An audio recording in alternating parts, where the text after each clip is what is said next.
7ই September পালিত হবে ভাদ্র পূর্ণিমা। আবার এদিনই চন্দ্রগ্রহণ লাগছে।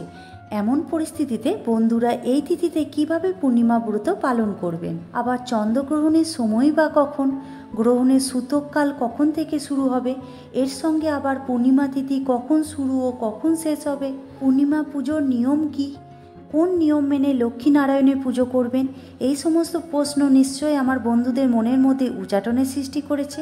আর সেই সমস্ত কিছু নিয়ে আপনাদের সঙ্গে আমি আলোচনা করতে চলেছি।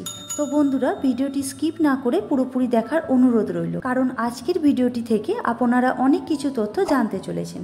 তো বন্ধুরা, আর দেরি না করে আজকের ভিডিওটি শুরু করা যাক। পূর্ণিমা তিথি অত্যন্ত গুরুত্বপূর্ণ এবং এটি অত্যন্ত শুভ বলে বিবেচিত হয়। হিন্দুরা বিশ্বাস করেন যে এই দিনে করা পূজা এবং প্রার্থনা সৌভাগ্য এবং সমৃদ্ধি নিয়ে আসে।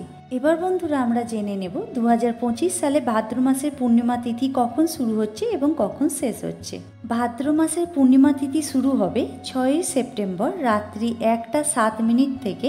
পূর্ণিমা তিথি শেষ হবে 7ই সেপ্টেম্বর 11টা 57 মিনিটে। শাস্ত্র মতে সন্ধ্যাবেলা পূর্ণিমা পাওয়া গেলে সেই সময়ে পূর্ণিমা ব্রত রাখা উচিত।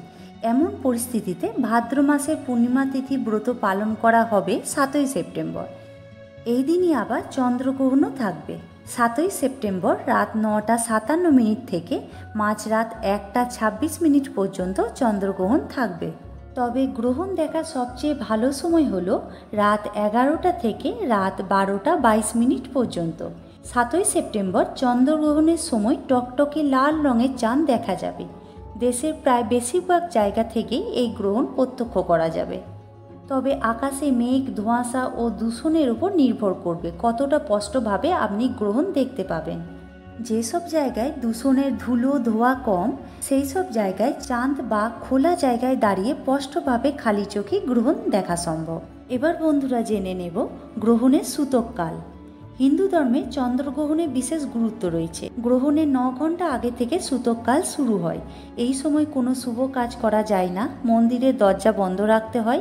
এই সময় পুজো না করার নির্দেশ আছে শাস্ত্রে। প্রতি মাসের পূর্ণিমা তিথির বিশেষ মাহাত্ম্য রয়েছে। এই তিথিটি লক্ষ্মী নারায়ণকে সমর্পিত। পাশাপাশি এই তিথিতে চাঁদেরও পূজা করা হয়ে থাকে।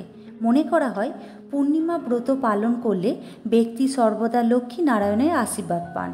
এই তিথিতে স্নান দানেরও বিশেষ মাহাত্ম্য রয়েছে। এবার বন্ধুরা, আমরা পূর্ণিমার পুজোর নিয়ম জেনে নেব।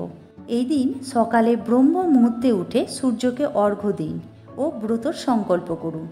এরপর ঈশান কোণে একটি কাঠের চৌকি রেখে তাতে হলুদ রঙের আসন বিছিয়ে নিন। এরপর লক্ষ্মী নারায়ণের প্রতিমা স্থাপন করুন। তারপর তিলক করে প্রদীপ প্রজ্বলিত করুন। লক্ষ্মী নারায়ণকে রলি, চন্দন, ধূপ নিবেদন করুন। লক্ষ্মী নারায়ণকে ভোগ নিবেদন করুন। এরপর পূর্ণিমা ব্রত কথা পাঠ করুন। তারপর লক্ষ্মী নারায়ণের আরতি করুন। পরে পূজা শেষে সকলের মধ্যে প্রসাদ বিতরণ করুন। পুজো শেষ হওয়ার পর চাঁদকে কাঁচা দুধের অর্ঘ্য দিন। তারপর ব্রত ভঙ্গ করুন। উল্লেখ্য, এদিন চন্দ্রগ্রহণ শুরুর আগে পারণ করে নেবেন। তো বন্ধুরা, আজকের ভিডিওটি এই পর্যন্ত। ভিডিওটি ভালো লাগলে লাইক, শেয়ার, কমেন্ট করে সাবস্ক্রাইব করতে ভুলবেন না। আগামী দিনে এমন ভিডিও দেখার জন্য চ্যানেলের পাশে থাকুন। ধন্যবাদ।